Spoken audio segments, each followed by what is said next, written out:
controversial dyan eh. What's up mga manoy? Nandito na naman tayo sa isa na namang edition ng ating kaganapan sa kalsada. Nandito pala tayo sa isa sa pinaka controversial pick up location sa Makati para sa aming mga MC taxi, lalo na Angkas at Joyride. Kasi mayroon ditong grupo na pag minalas-malas ka, sisitahin ka nila. Kaya medyo kinakabahan talaga tayo mga manoy. Pero araw naman kaya malakas ang loob natin. Saka ayaw naman natin ang kaaway eh. Gusto natin yung kaibigan, di ba? Nagkatinginan pa nga kami ni Pops pero hanggang tinginan na lang.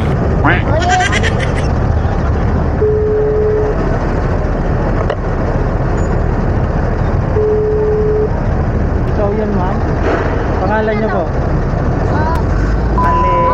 Ikaw yun?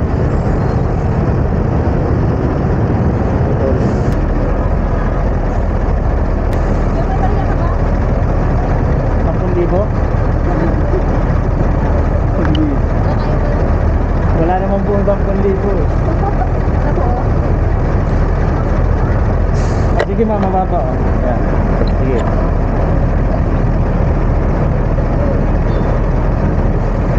Atras ka ng konti. Oh, yan. Okay na. Ang bikutan to, ano ma'am? Dito na lang tayo. Saan ang daan natin? Dito. Makindi. Let's go. Ha? Kunwari. Kunwari vlogger. Kinakabahan ako dyan sa pick up location na yan eh. Controversial dyan eh. Kaya binuksan ko yung camera ko eh. Ang dalawang daanan sa kaliwa. Konting kwento lang ako mga manoy sa experience ko dyan sa lugar na yan. Way back 2018 mga manoy, wala pang kulay pula. Pag nag-pick up kami dyan sa lugar na yan, maraming beses na na-encounter ako. Hindi lang isa, hindi lang dalawa. May time nga na hindi talaga sa akin pinasakay yung pasahero ko. At umabot sa punto na pag may nakuha kaming book dyan, para hindi kami makakuha ng kaaway, patatawirin namin doon sa kabila sa Shell or sa may One Ayala. Wala pang One Ayala mga manoy, bago-bago lang yan ngayon oh. Sa may MRT station. Yun yung ginagawa naming diskarte dati. Ito personal experience ko lang to sa lugar na yan mga manoy. At buti nga ngayon pinapayagan na mag-pick up dyan sa Angkas man or GR. Personal experience ko naman ngayon, basta nakabook ang transaction nyo dyan, siguro naman pinapayagan naman nilang mag-pick up.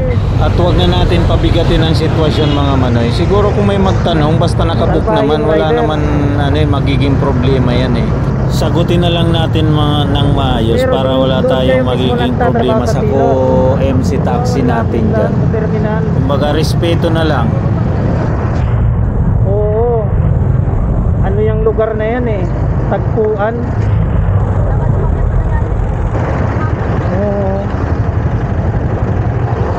Ay iba pala. Sa ano pala ang daan natin? Sa water pan? Tapos bitiran. Ay, kuha na. Tagpas natin dito, wala na yung traffic.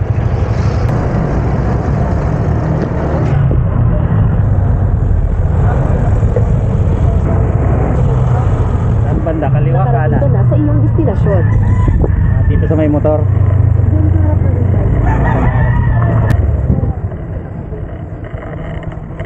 Ayan mga. Kumusta mo mong biyahe? Okay lang. Ano ba? 1:33 yata yun. May bariya ka ba? Bigyan mo na lang po ako 8:50. May natatago ako dito kay Mrs. eh. Kay Mrs. pala yan kuya. Natatago kay Mrs. Wala sa wallet eh.